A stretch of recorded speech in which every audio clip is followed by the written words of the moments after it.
Well, just talking about music piracy versus video piracy. Is there more video piracy in Australia than music piracy? If so, how much more?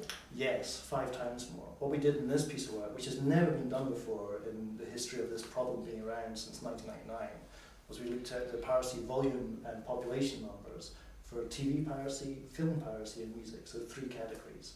And what we've learned is that TV piracy is 5 times the size. And this is in terms of number of files? Number of files and number of IP addresses. Wow. So as a measure of population and volume, we've learned that TV piracy is 5 times that of music, and film piracy is also 5 times that of music. And that'd be much more than 5 times by value then, wouldn't it? Because Correct. a video file is much more valuable than a music file. Large file, large value.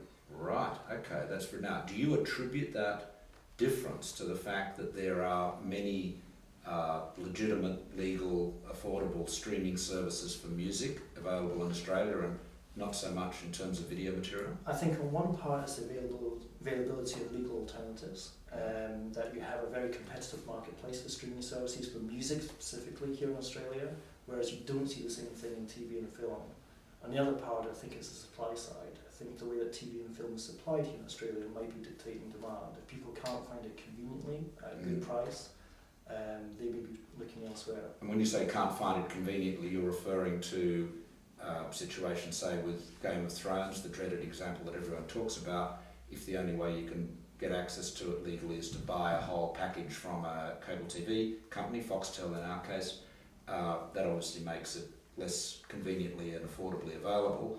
Or if there are windows so that something is released in the States but is not released here for some time later, people want to get it. Yeah, I mean, I've been told it's a bit passé to be talking about Game of Thrones and piracy in Australia, but I did learn in this work that there was more piracy of Game of Thrones in Australia than there was in music combined.